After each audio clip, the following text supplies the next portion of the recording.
are in the Blackboard shell, these categories, and we're going to use these. You may come up with some other categories on your own, and that's fine.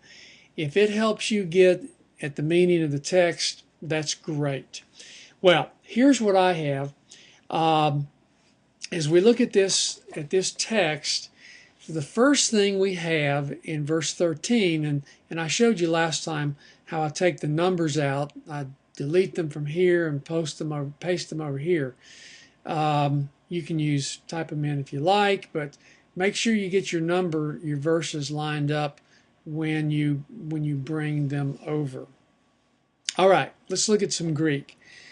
The translation that I have for this is, let no one being tempted, or no one who is being tempted, say, and here's the quote, I am being tempted by God. Now you remember from your intermediate Greek that hauti can be used like quotation marks. It can mean because. It can also be used to mark off direct discourse. We use quote marks in English. But so I'm not going to translate this. And instead what you have is here's your imperative. Now you're saying, wait a minute, I thought that looks like a present indicative. Well, they have the same form, don't they? Now, how do you know whether one is a command? Is it imperative, or is it simply indicative? Well, try it out on the sentence and see how it sounds. If you translate this indicatively, no one says while being tempted, I'm being tempted by God. Well, that kind of doesn't make sense, really. So if you see that, try it as an imperative. Let no one say, while being tempted, I'm being tempted by God. You see what James is saying? In the context, he's going to bear that out because he's going to give two assertions of why we shouldn't say, I'm being tempted by God. And so I brought these down. Assertion number one, for God is incapable of being tempted of evil or by evil. I like to use that as a genitive of reference.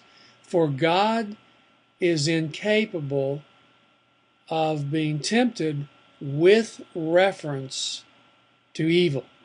Okay, let's break that down just a little bit. Here's your postpositive, for, and here's your subject, for God. And I got this translation out of BDAG. This word parastos is an alpha privative. You add the a to the front of it and it negates the action of that verb. So that's where you get the negative here. It's actually in the form of the verb. It's called the alpha privative. You'll remember that from beginning Greek. Okay, for God is incapable, or for God is not capable, okay, and then you add the rest of the meaning of that verb, of being tempted. Well, that's a lot in that one little word, isn't it? For God is not capable of being tempted by evil. Okay? Now, I put the genitive of reference in there. If you've had intermediate Greek, you probably got into some of that. But again, BDAG gives it that translation, and I think Dan Wallace, in his grammar, Greek Beyond the Basics, Greek Grammar Beyond the Basics, also treats it in this manner. Okay, that's your first assertion. Let's go back and hit it again. No one should say, or let no one say, I'm being tempted of God, because God is incapable of being tempted with reference to evil. In other words, evil can't tempt God in his very character and nature, right? The second assertion is, and he himself tempts no one.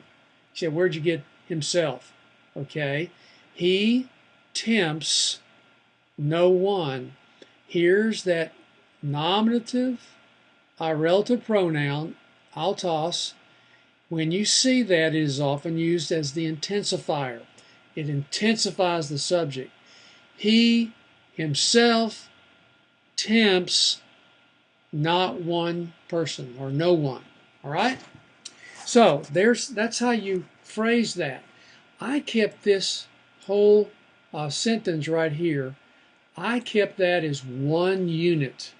I could have brought the quote down, but the quote really, to me, is the direct object of that command. Let no one say, what is it that you say? I'm being tempted by God. Okay, so that's one unit.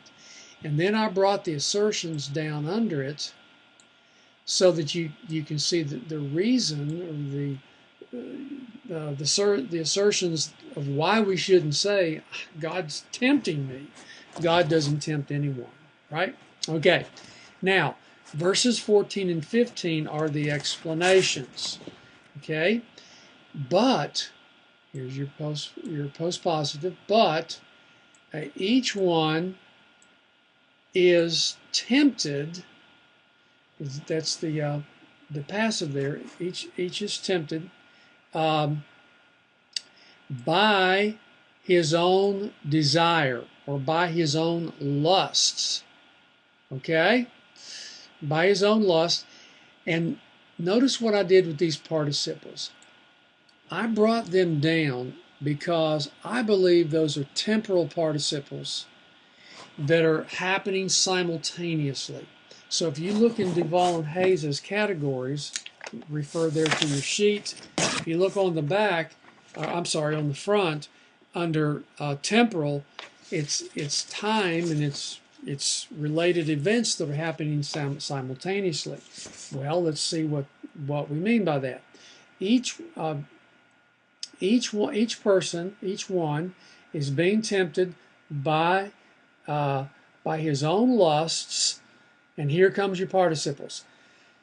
Being lured away and enticed. Now, I like what Mounce says in his grammar. If you find a temporal participle, and if it's a present tense participle, use the word while or as to translate it. It makes more sense. Each one is tempted by his own lusts while being lured away and while being enticed. See that? See how that works?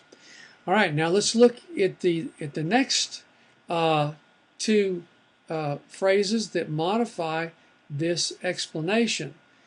I took the adverbial phrase, then, after, or then once lust, epithemia, then once lust has conceived, okay, and that's an adverbial temporal phrase. Then here's your main verb here. It gives birth, see the third singular, it births sin. Okay, that's one result, and then here's the sequence. And notice I'm translating that day instead of but. It can also be translated and. Okay, so I'm using and sin after or having been completed. And let me put a little note in there. Mounce says when you have an aorist temporal participle, use the word after or having in your translation. Okay? And sin after or having been completed, and then here's your main verb. It brings, and then it is your inflected subject, it brings death. All right, you see how that works?